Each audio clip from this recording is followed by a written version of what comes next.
this video, I'm going to be repairing the plug for this heater. Obviously, it's cheaper to buy a new plug than it is to buy a new heater.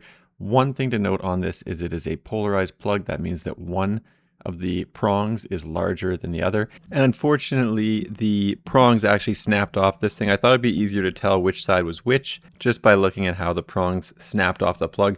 But that's not the case. I got to do a little bit more investigative work, and I'll show you how I figured out which side was neutral and which side was hot. So when looking at your plugs, for North American standard, it is the small prong that goes to the hot side, and it is the larger prong that goes to the neutral.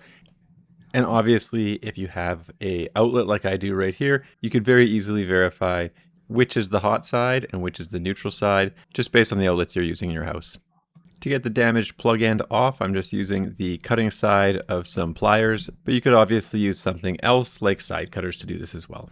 I just use a knife to cut between the wires to separate them, and then obviously you can just pull them apart once they're started. And this replacement plug-in looks like this. It's not a very expensive plug-in, and it's pretty basic.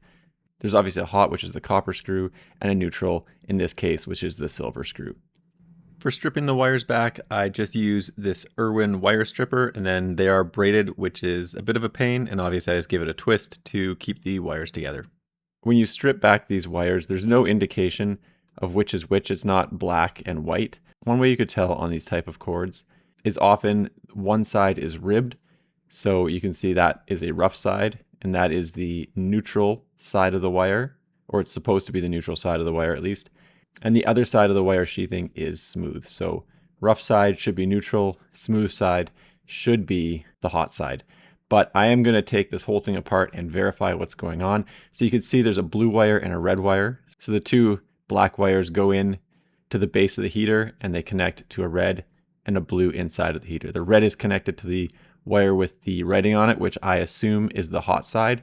And then coming up to the circuit board, it actually does say on the circuit board which side is the load and which side is the neutral wire. So in this case, you can see on the circuit board, it says ACL, and that's the red wire going to it, and ACN, and that is the blue wire that goes to that, which is what I expected. Now using a multimeter from the suspected hot wire to the red wire on the circuit board, obviously I have continuity, and then testing the other wire. It obviously does not have continuity to the red wire, but when you touch the blue wire, you can see that there is continuity. So that's a good assurance that I know which wire is which in this case.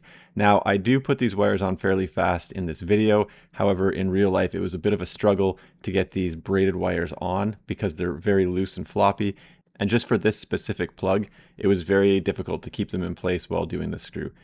Anyway, I'm just looping the wires around the screw and then tightening the screw down so that the wires don't move around. I found that this clamshell case on this plug-in was actually very tight, so it does hold the wires in place very well.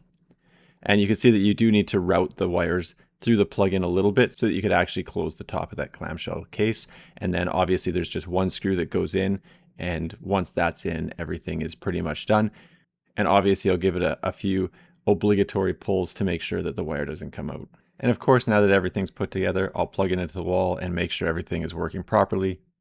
And of course, everything's going to work properly because it's a pretty simple job. Anyway, to buy a new plug-in, it only costs about $5, whereas to replace the entire heater would be in the range of $50 to $75. So obviously, it's much more cost efficient just to replace the plug.